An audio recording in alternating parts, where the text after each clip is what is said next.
మీ ఎలాంటి వ్యాపార ప్రకటనలకైనా వెంటనే మా ఛానల్ సంప్రదించండి. ప్రస్తుతం మనతో పాటు ప్రముఖ ఆధ్యాత్మికవేత్త, జ్యోతిష్య వాస్తు పండితులు, లలితాదేవి ఉపాసకులు బ్రహ్మశ్రీ నానాజీ పట్నాయక్ గారు ఉన్నారు. గురుగారితో మాట్లాడదాం. నమస్కారం గురుగారు. శ్రీమాత్రే నమః.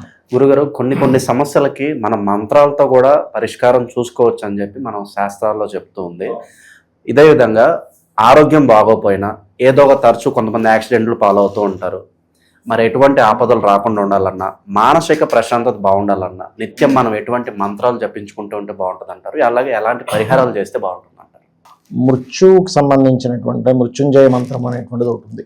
ఈ మృత్యుంజయ మంత్రం కేవలం చాలామంది ఏం చేస్తారంటే హాస్పిటలైజేషన్ అయి ఉన్నాడు, ఇంకా డాక్టర్లు చేతులు ఎత్తేసారు కాబట్టి ఆ యొక్క మృత్యుంజయ మంత్రంతో హోమం చేసుకోవడము, అదేవిధంగా తర్పణం చేయడము, ఇవన్నీ చేస్తూ ఉంటారు. అర్చనాది విధానాలు ఇవన్నీ చేస్తూ ఉంటారు. అయితే ఓం త్రయంబకం యజామహే సుగంధిం పుష్టివర్ధనం అనేటువంటి మంత్రం ఏదైతే ఉంటుందో దీని యొక్క అర్థం ఏమిటి అనేటువంటిది చూసుకున్నట్లయితే, త్రయంబకం అంటే 3 కళ్ళు ఉన్నటువంటి ఆ యొక్క శివుణ్ణి ప్రార్థిస్తున్నారు. ఏమని?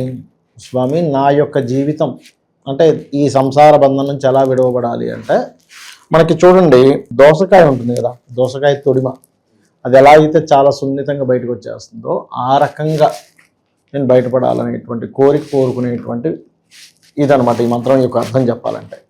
అయితే మోక్షము లభించాలి, వీటి నుంచి బయటపడి మోక్షం లభించాలనేటువంటి అర్థం, దాన్ని పూర్తి అర్థంగానే తీసుకుంటే. ఈ మంత్రాన్ని రకరకాల విధానాల్లో చేస్తారు.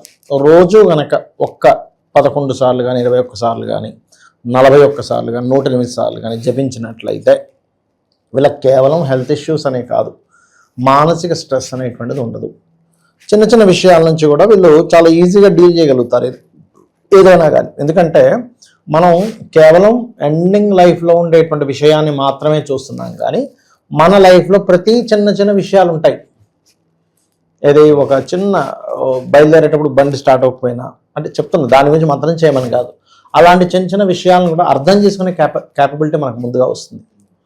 దీన్ని చాలామంది ఏం చేస్తారంటే, శివలింగం ఉంటే శివలింగం మీద విభూతి జల్లుతూ కూడా చేస్తారు. మోక్షం లభిస్తుంది అంటారు విభూతి జల్లుతూ కానీ చేసినట్లయితే. అదేవిధంగా ఒక్కొక్కసారి అంటే ప్రతి విషయంలో ఆటంకం అవుతుందండి అన్నప్పుడు గరిక పెట్టి ఈ మంత్రాన్ని చదువుతారు శివుడి దగ్గర. అలా ఈ యొక్క మంత్రాన్ని వేద పండితుల చేత కూర్చోబెట్టి అభిషేకంగా చేయించుకోవడము, అంటే స్వామివారికి అభిషేకం చేస్తూ ఈ మంత్రాన్ని చదవడం ద్వారా కూడా అనేకమైనటువంటి గండములు అంటారు. ఇప్పుడు జన్మజాతకంలో అష్టమ స్థానము ఈజ్ మరణం, అష్టమము, సప్తమ స్థానము, ద్వితీయ స్థానం అంటే మారక స్థానాలు, అదేవిధంగా వ్యయస్థానం, ఇవన్నీ వ్యయస్థానం కనెక్ట్ అయితే హాస్పిటలైజేషన్ అయ్యి మనిషి మరణిస్తారు. కానీ ఒక్కొక్కసారి ఎలా ఉంటుందంటే, ఈ జీవుడికి ఇంకా దశానాథుడు ఆయుష్ని ఇస్తున్నాడు, కానీ అంతర్దశానాథుడు మాత్రమే ఈ యొక్క స్థితిని తీసుకొచ్చాడు అన్నప్పుడు మహాదశానాథుడు ఆయుష్ని ఇస్తున్నాడుగా, ఆ హోప్తోని మనం భగవంతుడి యొక్క పాదాలు పట్టుకుంటాం. అప్పుడు ఇటువంటి మృత్యుంజయ మంత్రాలు చేసుకోవడము ఇవి చేస్తూ ఉంటారు. అలా కాకుండా మహాదశనాథుడు, అంతర్దశానాథుడు గోచారం కూడా అనుకూలించట్లేదు అనుకోండి, అప్పుడు ఇంకది ఆల్రెడీ ఫిక్స్ అయిపోయింది. ఎందుకంటే ఒక జీవుడు మరణిస్తున్నప్పుడు మనం భయపడతాం, అరే ఏమిటి ఈ ఏజ్లో చచ్చిపోయాడు అది ఇది. కానీ ఫిక్స్ అయ్యి వస్తాడండి భూమి మీదకి, ప్రతి మనిషి కూడా ఫిక్స్ అయ్యి వస్తాడు ఈ సమయంలో అవ్వాలి అని. ఇప్పుడు నేను ఒక విషయం చెప్తా. ఆదిశంకరాచార్యుల వారి వృత్తాంతం మీకు తెలుసుగా. సాక్షాత్ శంకరుడే ఆ ఇంటి పుడతాడు, వాళ్ళ తండ్రి ఎన్నో చచ్చిపోతాడండి, చాలా చిన్నగా ఉన్నప్పుడు చనిపోతాడు. మరి శంకరుడు పుట్టాడు కదండి, ఆ ఇంట్లో వాళ్ళ నాన్న చనిపోకుండా దీర్ఘాయుద్ధాయంగా అలా ఉండాలి అంటే, అక్కడ ఏంటంటే మనకి మరణం అనేటువంటిది అయ్యో ఏంటి ఇలా చచ్చిపోతున్నాడు అని. కానీ ఈ యొక్క భగవంతుడి యొక్క దీంట్లో అంటే విశ్వం యొక్క రచనలో ఒక శరీరం అంటే ఒక చొక్కాని వదిలేసి ఇంకో చొక్కా ధరించడమే ఇక్కడ అయిపోయింది. ఈ కర్మ ఇక్కడ చేయాల్సింది అయిపోయింది, ఇంకో కర్మలోకి వెళ్ళిపోతున్నాడు మనిషి. దీన్నే భగవద్గీతలో స్వామివారు చెప్పారు చాలా స్పష్టంగా. పిచ్చోడా, నువ్వు అనవసరం నువ్వేదో చంపేస్తున్నావు అనుకుంటున్నావు, నువ్వు చంపేసేది లేదు, వాడు చచ్చిపోయేది లేదు, ఆత్మ శాశ్వతమైనటువంటిది, ఆత్మ ఈ శరీరాన్ని వదిలి ఇంకో దానిలోకి వెళ్తుంది. నువ్వు ఇప్పుడు కొన్ని వందల వేల జన్మలు ఎత్తావు, కాకపోతే మరి ఈ మార్పు ఏదైతే ఉందో చాలా సునాయాసంగా జరగాలిగా.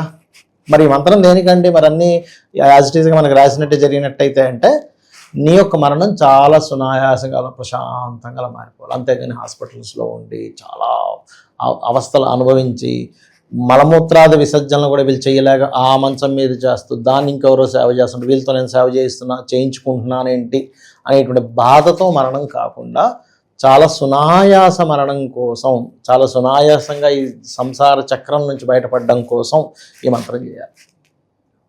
అదేంటండి, ఈ మంత్రం చేయడం వల్ల కేవలం మోక్షం ఒకటే కాదు, బుద్ధి వీక్షిస్తుంది. ఎందుకంటే ఆది గురువు ఆ యొక్క ఈశ్వరుడు. అందుకే చూడండి, మనకి ఏదైనా మంత్రం కావాలి అన్నప్పుడు ఏం చేస్తాం, గురువు గారి దగ్గర తీసుకుంటాం. లేదు అంటే శివుని దగ్గర ఒక బోధిపత్రం మీద రాసి అక్కడ పెట్టి శివుణ్ణి గురువుగా భావిస్తూ తీసుకుంటాం. మరి శివుణ్ణి గురువుగా భావించినప్పుడు శివుడి యొక్క లక్షణాలు కూడా నీలో ఉండాలి. గురువుగారు ఎలా ఉంటే మనం అలా ఉండాలిగా. కాబట్టి శివుడి లక్షణాలు ఏమిటి అనే విషయం తెలుసుకోవాలి.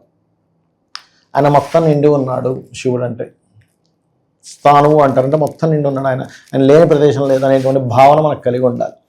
అప్పుడు లేని ప్రదేశం అంటే లేదన్నప్పుడు మన భావన ఎలా ఉంటుంది, మన ఆలోచన విధానం ఎలా ఉంటుంది అనేటువంటిది అర్థం చేసుకుంటూ ఈ మంత్రాన్ని కనుక రోజు చదివినట్లయితే ప్రశాంతమైనటువంటి జీవితం ఖచ్చితంగా వస్తుంది. ఓవరాల్గా మనకి ఆరోగ్యం బాగుండాలన్నా, Yeah. మృత్యు ఆ ఎడబాటు లేకుండా ఉండాలన్నా అంటే మృత్యు ఎడబాటు ఉంటుంది, కానీ ప్రశాంతమైనటువంటి మృత్యు వస్తుంది దీనివల్ల. ఓకే, అసలు మృత్యు రాత్రి కాదు. అలా అయితే అందరికి చదువుకొని వేల సంవత్సరాలు బతకొచ్చు కదా. మంచి విశ్లేషణ అందించారు, ధన్యవాదాలు. శ్రీమాత్రే నమః.